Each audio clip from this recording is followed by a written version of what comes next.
আপোনালোকে দেখিছে জাতীয় সত্তা আৰু ভাৰতীয় চেতনা জাগৰণ যাত্ৰা আমি আপোনালোকৰ হাতত কিখনমান পুস্তিকা দিছোঁ আজি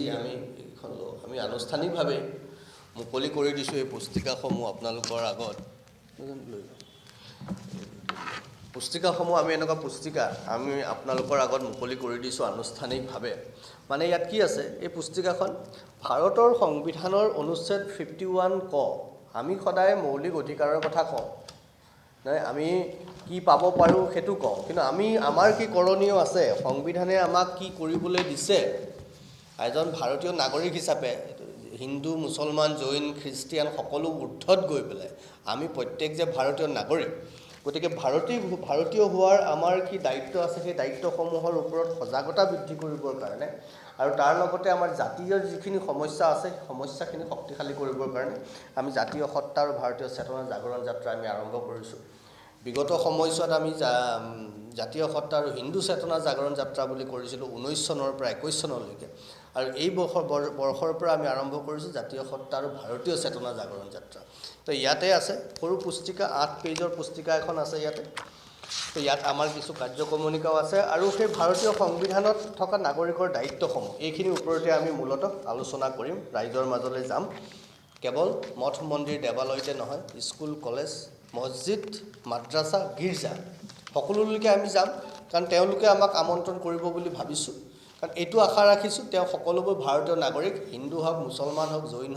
হওক খ্ৰীষ্টিয়ান হওক প্ৰত্যেকৰে সেই ভাৰতৰ প্ৰতি তেওঁলোকৰ সেই দায়িত্ব আছে কৰণীয় আছে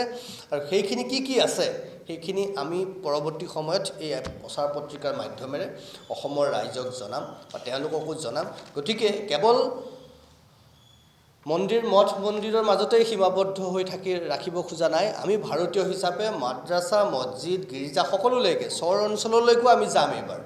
কাৰণ আমি ভাৰতীয় নাগৰিক হিচাপে ভাৰতীয় নাগৰিকৰ মাজত সেই সংবিধানৰ কথাখিনি আলোচনা কৰিবলৈ যাম আৰু ইয়াত যদি কোনোবাই বাধা প্ৰদান কৰে তেতিয়াহ'লে আপোনালোকে নিশ্চিত জানিব তেওঁলোক ভাৰত বিৰোধী শক্তি তেওঁলোক ভাৰতৰ প্ৰতি তেওঁলোকৰ দায়বদ্ধতা নাই সেয়া যোনেই নহওক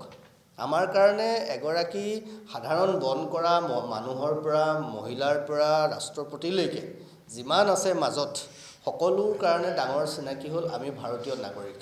আৰু সেইখিনিতে আমি সকলো সমান গতিকে এই সমান কাৰণে প্ৰত্যেকৰে সেই দায়িত্ব আছে যেনেকৈ আমাৰ আছে আপোনাৰো আছে মুখ্যমন্ত্ৰীগৰাকীৰো আছে আৰক্ষী সঞ্চালক প্ৰধানগৰাকীৰো আছে ৰাষ্ট্ৰপতি প্ৰধানমন্ত্ৰী সকলোৰে সেই দায়িত্ব আছে গতিকে দায়িত্বখিনি পালন কৰাত আমি তেওঁলোকৰ পৰা সহায় সহযোগিতা বিচাৰিছোঁ আৰু সেই কথাটো লৈ পেলাই আমি এনেকুৱা প্ৰায় 50,000 প্ৰচাৰ পত্ৰিকা আমি প্ৰস্তুত কৰিছোঁ আৰু এইখিনি আমি যিমান পাৰোঁ আমি সিমান ৰাইজৰ মাজত প্ৰচাৰ প্ৰসাৰ কৰিবলৈ চেষ্টা কৰিম 2 নম্বৰ এতিয়া 3 নম্বৰ বিষয়টো হ'ল আমাৰ কুটুম্ব সুৰক্ষা পৰিষদৰ ধৰ্মাচাৰ্য মণ্ডলী আমি যে কৈছোঁ আপোনালোকক যে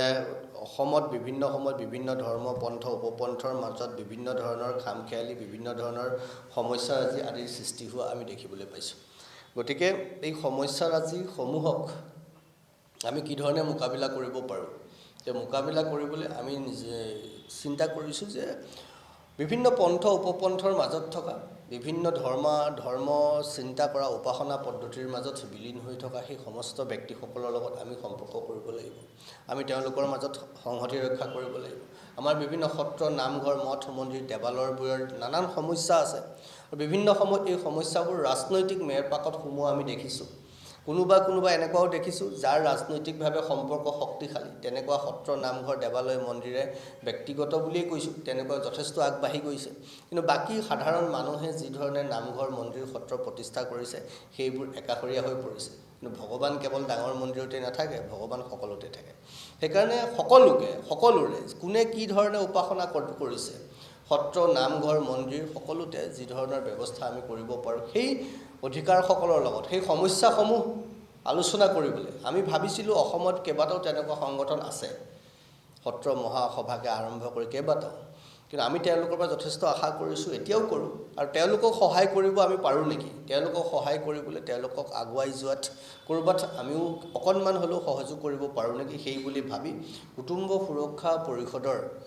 ধৰ্মাচাৰ্য মণ্ডলী বুলি এটি বিশেষ আমি শাখা ভগ্নী সংগঠন হিচাপে আমি আজি আহ্বায়ক সমিতি এখন আজি আপোনালোকৰ আগত কৈছোঁ আৰু এই আহ্বায়ক সমিতিখনৰ মূল আহ্বায়ক হিচাপে থাকিব আপোনালোকে জানে ডিব্ৰুগড় জিলাৰ দিনজয় সত্ৰৰ সত্ৰাধিকাৰ শ্ৰী শ্ৰী মুকুন্দ চন্দ্ৰ গোস্বামী। দিনজয় সত্ৰ শিৱসাগৰ চাবুৱাত ডিব্ৰুগড় জিলাৰ চাবুৱাত থকা দিনজয় সত্ৰৰ সত্ৰাধিকাৰ মুকুন্দ চন্দ্ৰ গোস্বামী তেখেত এই মুখ্য আহ্বায়ক হিচাপে আছে।